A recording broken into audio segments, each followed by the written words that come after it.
Hi guys, and welcome to this Unit 4 video. We're going to have another quick think about biochemical or biological oxygen demand. So just to reinforce here the key idea, which is water pollution is a major global problem which affects humans and other biological systems. So principally on this slideshow, we will look at how pollution can affect biological systems. So as we've looked at before, there is this concept of indicator species, and certain species are more tolerant of organic pollution.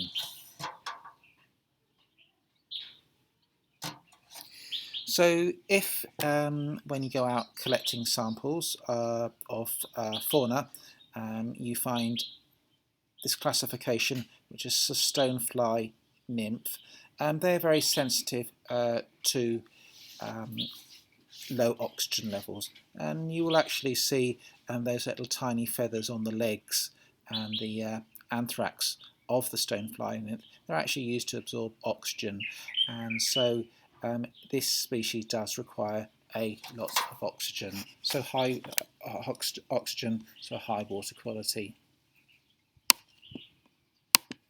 So moving down, slightly lower water quality with lower dissolved oxygen, higher biological oxygen demand, and here is an example of a caseless caddisfly larva.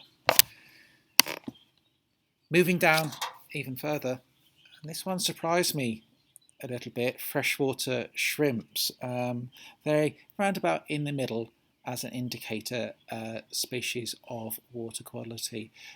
This one did actually surprise me because I've got an aquarium at home, and my understanding always was that the presence of freshwater shrimp, if you're able to keep freshwater shrimp in your aquarium, you've got really good water quality, but clearly that's not the case.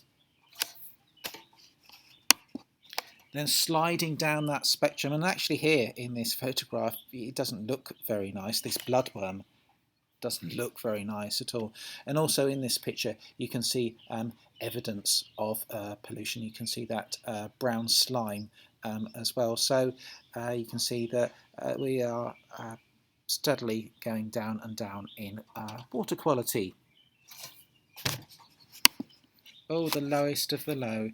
Tuberflex worms, horrible things, don't like them at all. They're like little red worms. So these tuberflex worms feed on and tunnel into effluent. So their presence is especially when there are no other species found, could indicate high levels of organic pollution.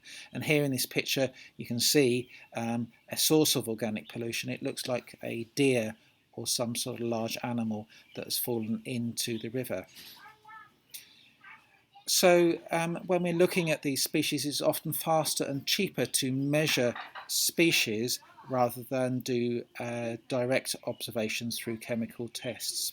So this can be a very, very useful, quick and cheap method by looking for the presence or absence of tuberflex worms, the horrible worms that you can see in front of you, and the presence or absence of stoneflies.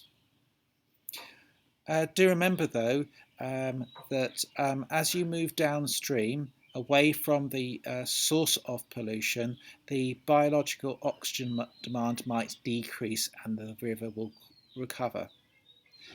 Two reasons for this. Remember, the tuberflex worms are consuming nutrients, and then as you move away from the pollution source further downstream, you would get the biological nutrients being dispersed and diluted. So it's not unusual that you would actually see the biological oxygen demand and quality of river water vary quite considerably as you go downstream. It's not just invertebrates that you can look at, it's also invertebrates.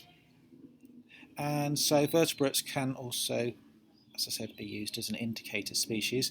The best water quality is indicated by salmon and trout and grayling. And for those fish to be present in freshwater, we will be looking for a biochemical oxygen demand of between 0 and 3 milligrams per litre in 5 days at 20 degrees centigrade.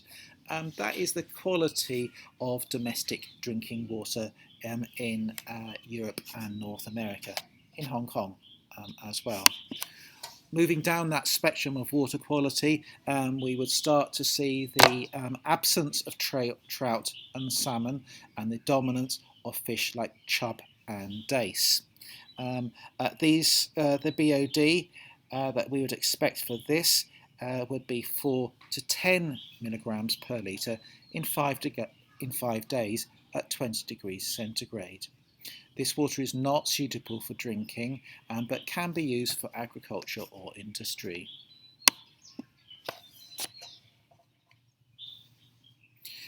Something to bear in mind, and to some extent it is a weakness of direct observations, organic pollutants can be more dangerous in the summer, and that's because as the temperature of the water rises, oxygen becomes less soluble.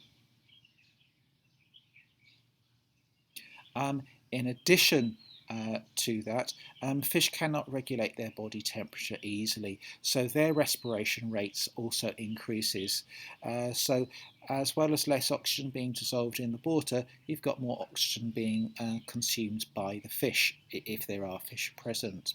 You will often see fish jumping out of the water or gasping for air at the surface if the water temperature is very, very high. So that's something to bear in mind. So just to review key points here, we've looked at biochemical or biological oxygen demand. We've said that there are certain species that indicate a certain level of BOD.